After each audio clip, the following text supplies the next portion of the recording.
So let's get straight into it. So again, ready, step in, push out, loop, and then side step back to your recovery position. 3, come back. Make sure you guys keep moving. And also don't rush. Make sure you guys finish everything step by step first. All right, so finish that chop short. Let's take a step back, finish that loop before recovering. All together.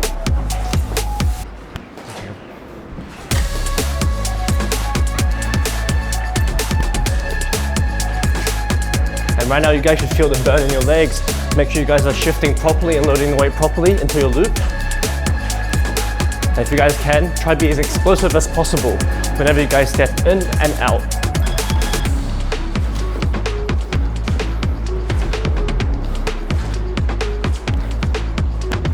Keeping your core nice and tucked, always making sure you're leaning forward.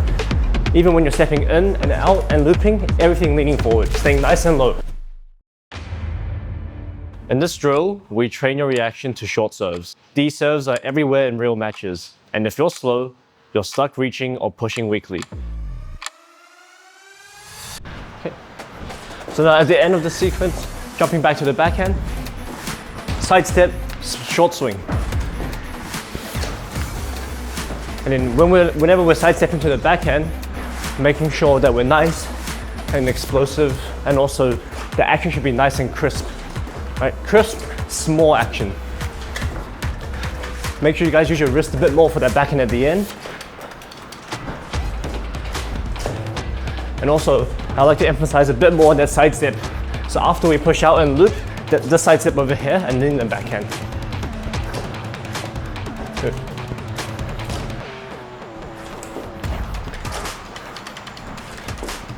And if you guys want as well for the backhand, you guys can also change the placement if you guys want. So practice going down the line. Next one can practice going cross court. Next one can even practice going in the middle. And also for that backhand, make sure you guys use your wrist a bit more. Really try to snap into that ball.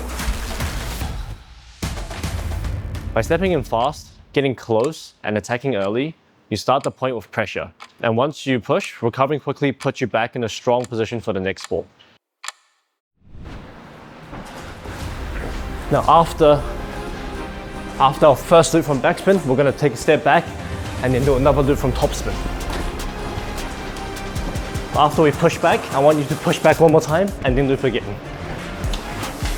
The reason why is because for the second loop, we want a slightly bigger action, but we must give ourselves more space to actually get the timing right, and also making sure we can get a bit more quality into that attack.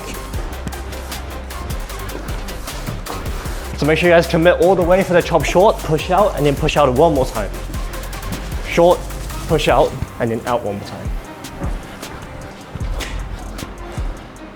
And then make sure when you guys do that second loop, we're not dropping our racket anymore because it's not backspin, right? It's topspin.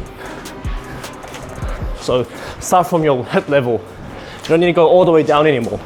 So there should be a slight difference between your loop from backspin versus topspin. We're gonna do a breakdown of this scenario. So in a ready position, staying nice and low, we're stepping in, our playing foot coming across the table, and our leg touching the edge of the table, leaning in, soft touch, double checking our racket angle, pushing off that right foot, stepping back, and then at the end of that process, we're dropping and loading the weight on our right leg or our playing leg, and then backswing at the same time, waiting for the top of the bounce before we swing and finish the loop altogether, and then recovering for the next one after.